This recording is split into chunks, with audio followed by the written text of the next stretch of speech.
নিৰ্বাচনী বিধি উলংঘা কৰি নিশা 11 বজালৈ প্ৰচাৰ চলাইছে কংগ্ৰেছ প্ৰাৰ্থী আৰু ইয়াৰ পাছতে সৃষ্টি হৈছে উত্তপ্ত পৰিস্থিতি ৰাইজে জবাবদিহি কৰিছে কংগ্ৰেছ প্ৰাৰ্থীয়ে নিশা 11 বজালৈ হুৰা আৰু টকা বিলাই থকাৰ অভিযোগ উত্থাপন হৈছে যাৰ পিছত স্থানীয় ৰাইজে জবাবদিহি কৰিছে ঘটনাস্থলীত আৰক্ষী উপস্থিত হৈছে আৰক্ষী উপস্থিত হোৱাৰ পাছত আৰক্ষীৰ সৈতে এক প্ৰকাৰ বাক বিতণ্ডাৰ সৃষ্টি হৈছে কংগ্ৰেছ প্ৰাৰ্থীৰ সৈতে নিৰ্বাচনী প্ৰচাৰ চলাইছে যিহেতু মঙ্গলবাৰে 5 বজাৰ লগে লগে নিৰ্বাচনী প্ৰচাৰৰ অন্ত পৰিছিল কিন্তু তাৰ পাছতো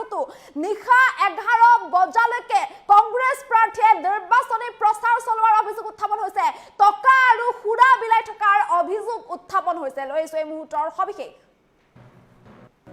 নিৰ্বাচনী বিধি উলংঘা কৰি নিশা 11 বজালৈ প্ৰচাৰ কংগ্ৰেছ প্ৰাৰ্থীয়ে নিশা 11 বজালৈকে চলাইছে নিৰ্বাচনী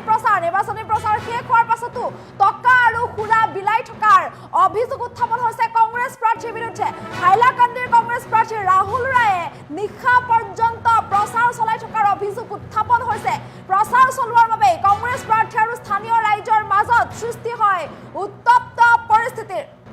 ঘটনাস্থলীত উপস্থিত হৈছে কাটলিচেৰা আৰক্ষী উপস্থিত হৈ সমগ্ৰ ঘটনাক লৈ তদন্ত অব্যাহত ৰাখিছে আৰক্ষীৰ সৈতেও সৃষ্টি হয় বাক বিতণ্ডা আৰু এনেদৰে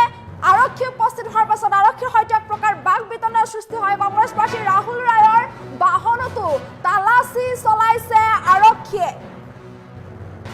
আৰু এনেদৰে নিৰ্বাচনী বিধি উলংঘা কৰি নিশা পৰ্যন্ত এইদৰে চলাইছে প্ৰচাৰ এক্সক্লুসিভ ৰিপৰ্ট কৰি পাইছো ইয়াৰ পিছতে আৰক্ষীৰ সৈতে এক প্ৰকাৰ বাক বিতণ্ডাৰ সৃষ্টি হয় দেখিবলৈ পোৱা যায় আৰু এনেদৰে নিশাৰ ভাগতো নিৰ্বাচনী প্ৰচাৰ চলাইছে য'ত নেকি মঙ্গলবাৰে 5 বজাৰ লগে লগে নিৰ্বাচনী প্ৰচাৰ অন্ত পৰিছিল আৰু 5 বজাৰ লগে লগে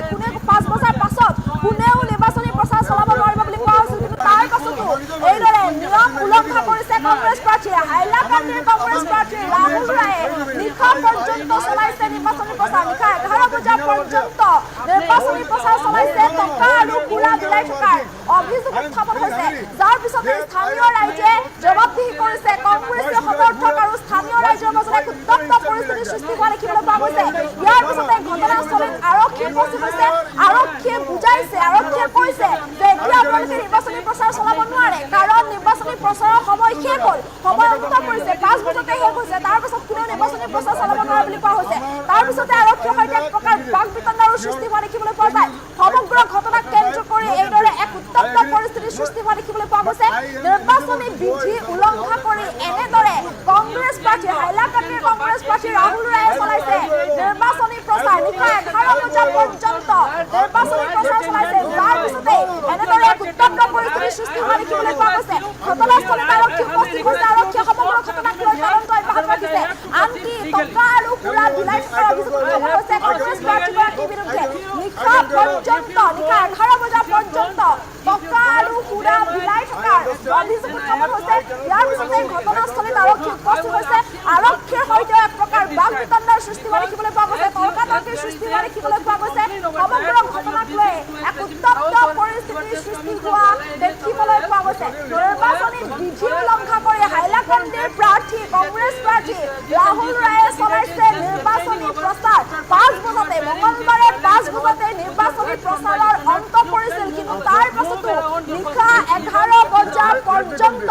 এনেদৰে নিৰ্বাচনী প্ৰচাৰ চলাইছে যাৰ পিছত আৰক্ষীৰ ধমক খাবলগীয়া পৰিস্থিতিৰ সৃষ্টি হৈছে এইগৰাকী কংগ্ৰেছ প্ৰাৰ্থী ৰাহুল ৰায়ে এনেদৰে নিশা 11 বজা পৰ্যন্ত নিৰ্বাচনী প্ৰচাৰ চলাইছে ইয়াৰ পাছতে এক উত্তপ্ত পৰিস্থিতিৰ সৃষ্টি হৈছে স্থানীয় ৰাইজে এক প্ৰকাৰ জবাবদিহি কৰিছে স্থানীয় ৰাইজ আৰু আৰক্ষীয়ে জবাবদিহি কৰিছে স্থানীয় ৰাইজৰ জবাবদিহিৰ পাছতে পৰিস্থিতি উত্তপ্ত হৈ পৰিছে যাৰ পিছত ঘটনাস্থলীত কাটলিচেৰা আৰক্ষী উপস্থিত হৈছে আৰক্ষীয়ে তদন্ত অব্যাহত ৰাখিছে আৰক্ষীয়ে আনকি প্ৰাৰ্থীগৰাকীৰ বাহনতো তন্নকৈ তালাচী চলাইছে সমগ্ৰ ঘটনাক লৈ তদন্ত অব্যাহত ৰাখিছে নিশা এনেদৰে হাইলাকান্দিত নিশা 11 বজা পৰ্যন্ত নিৰ্বাচনী প্ৰচাৰ চলাইছে কংগ্ৰেছ প্ৰাৰ্থী ৰাহুল ৰায় আৰু ইয়াৰ পাছতে এনেদৰে উত্তপ্ত পৰিস্থিতিৰ সৃষ্টি হোৱা দেখিবলৈ পোৱা গৈছে নিৰ্বাচনী বিধি উলংঘা কৰি এনেদৰে নিৰ্বাচনী প্ৰচাৰ চলাইছে এগৰাকী কংগ্ৰেছ প্ৰাৰ্থী ৰাহুল ৰায়ে যাৰ পিছতে এক উত্তপ্ত পৰিস্থিতিৰ সৃষ্টি হোৱা দেখিবলৈ পোৱা গৈছে আৰক্ষীৰ সৈতে এক প্ৰকাৰ বাক বিতণ্ডাৰ সৃষ্টি হোৱা দেখিবলৈ পোৱা গৈছে আৰু এনেদৰে নিখাৰভাৱে উত্তপ্ত পৰিস্থিতি সৃষ্টি হৈছে আমি এমপিৰ সহায়ত এই দৃশ্যাংশ দেখাইছো I am the candidate. Your